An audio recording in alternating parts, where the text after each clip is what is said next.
उत्तर प्रदेश के बाराबंकी जिले में प्रशासन की ओर से ढहाई गई जिस मस्जिद को जिला प्रशासन अवैध निर्माण बता रहा है, सुन्नी सेंट्रल वक्फ बोर्ड का कहना है कि उनके दस्तावेजों में वो तहसील वाली मस्जिद के तौर पर दर्ज है। मस्जिद के प्रबंधकों का दावा है कि मस्जिद 6 दशक से भी ज्यादा पुरानी है। उत्तर प्रदेश सुन्नी सेंट्रल वक्फ बोर्ड ने प्रशासन की इस कार्रवाई को अवैध बताया है और इसे हाईकोर्ट में चुनौती देने का फैसला किया है। बाराबंकी जिले के रामसनेही घाट में तहसील परिसर में मौजूद गरीब नवाज मस्जिद, जिसे तहसील वाली मस्जिद भी कहा जाता है, को जिला प्रशासन ने अवैध निर्माण बताते हुए सोमवार को रात में बुलडोजर से ढहा दिया था। रामसनेही घाट तहसील परिसर में एसडीएम आवास के सामने स्थित ये मस्जिद वक्फ बोर्ड की संपत्ति के तौर पर दर्ज है और मस्जिद के प्रबंधकों का कहना है कि इसे लेकर कभी कोई विवाद भी नहीं हुआ है।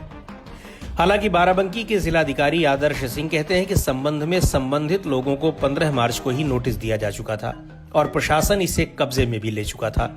तहसील रामसनेही घाट स्थित तहसील आवासीय परिसर में उप जिला मजिस्ट्रेट आवास के सामने निर्मित अवैध आवासीय परिसर के संदर्भ में पूर्व में संबंधित पक्षकारों को दिनांक 15 मार्च 2021 को नोटिस भेजकर स्वामित्व के संदर्भ में सुनवाई का अवसर दिया गया था। नोटिस तामील होते ही प्रश्नगत आवासीय परिसर में निवास कर रहे लोग परिसर छोड़कर फरार हो गए थे। तहसील आवासीय परिसर में स्थित प्रश्नगत निर्माण को सुरक्षा की दृष्टि से तहसील प्रशासन की टीम द्वारा दिनांक 18 मार्च 2021 को अपना कब्जा प्राप्त कर लिया गया था। माननीय उच्च न्यायालय इलाहाबाद खंडपीठ लखनऊ द्वारा रिट याचिका संख्या 7948 MB ऑफ 2021 में पारित आदेश के क्रम में पक्षकारों का प्रत्यावेदन दिनांक 2 अप्रैल 2021 को निस्तारित करने पर यह तथ्य सिद्ध हुआ कि प्रश्नगत आवासीय निर्माण अवैध है। इस आधार पर उप जिला मजिस्ट्रेट न्यायालय रामसनेही घाट पर न्यायिक प्रक्रिया के अंतर्गत वाद योजित किया गया। प्रश्नगत प्रकरण में न्यायिक प्रक्रिया के अंतर्गत पारित आदेश का मौके पर अनुपालन दिनांक 17 मई 2021 को करा दिया गया है। मार्च में दिए गए नोटिस के खिलाफ मस्जिद प्रबंधन कमेटी ने हाईकोर्ट में याचिका भी दायर की थी। यही नहीं, इलाहाबाद हाईकोर्ट ने 24 अप्रैल 2021 को एक याचिका की सुनवाई के दौरान कोविड महामारी को देखते हुए 31 मई तक ऐसी किसी तरह की कार्रवाई न करने का आदेश दिया था। उत्तर प्रदेश सुन्नी सेंट्रल वक्फ बोर्ड के अध्यक्ष जफर अहमद फारूकी कहते हैं कि मस्जिद को गिराना सीधे तौर पर हाई कोर्ट के आदेश की अवहेलना है और बोर्ड इसे जल्द ही हाई कोर्ट में चुनौती देगा।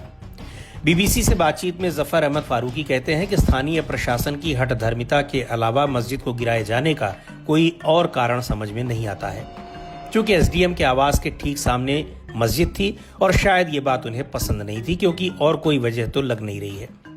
लोकल कमेटी हाईकोर्ट गई थी, फिर भी बिना कोई नोटिस दिए एसडीएम ने ऑर्डर भी पास कर दिया और अपने ही ऑर्डर की तामील कराकर मस्जिद को गिरवा भी दिया। सबसे बड़ा सवाल तो ये है कि आखिर ऐसी क्या जल्दबाजी थी कि हाईकोर्ट के आदेश के बावजूद ये कार्रवाई की गई। हम 2-4 दिन के भीतर इस कार्रवाई के खिलाफ और इसकी जांच के लिए हाईकोर्ट में याचिका डालेंगे।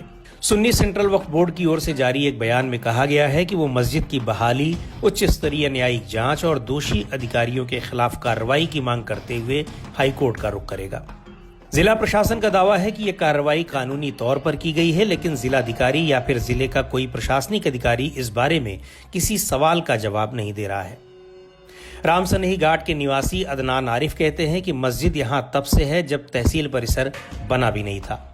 अदनान के मुताबिक नया तहसील परिसर साल 1992 में बना और तभी एसडीएम आवास इस मस्जिद के सामने बनाया गया, जबकि इससे पहले पुरानी तहसील मस्जिद के पीछे थी।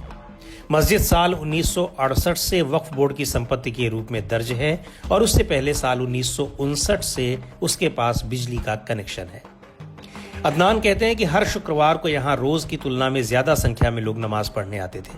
मस्जिद का कोई विवाद नहीं था, लेकिन इसी साल मार्च में भीड़ की वजह से कुछ अफसरों की गाड़ी फंस गई थी। उसी गुस्से में ताबड़तोड़ मस्जिद गिराने का नोटिस दे दिया गया।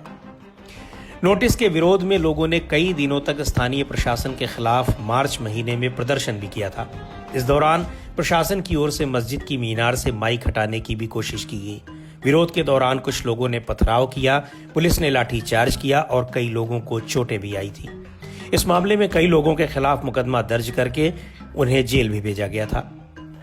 सुन्नी सेंट्रल वक्फ बोर्ड के अध्यक्ष जफर अहमद फारूकी कहते हैं कि स्थानीय प्रशासन ने साल 2016 के हाई कोर्ट के जिस आदेश का हवाला देते हुए मस्जिद को हटाने का नोटिस दिया था वो भी इस मस्जिद पर लागू नहीं होता है। उनके मुताबिक ये आदेश सार्वजनिक संपत्ति पर बने उन धार्मिक स्थलों के बारे में दिया गया था जो साल 2011 के बाद बने थे। गरीब नवाज मस्जिद न तो किसी सार्वजनिक संपत्ति का अतिक्रमण करके बनी थी और न ही 2011 के बाद बनी है।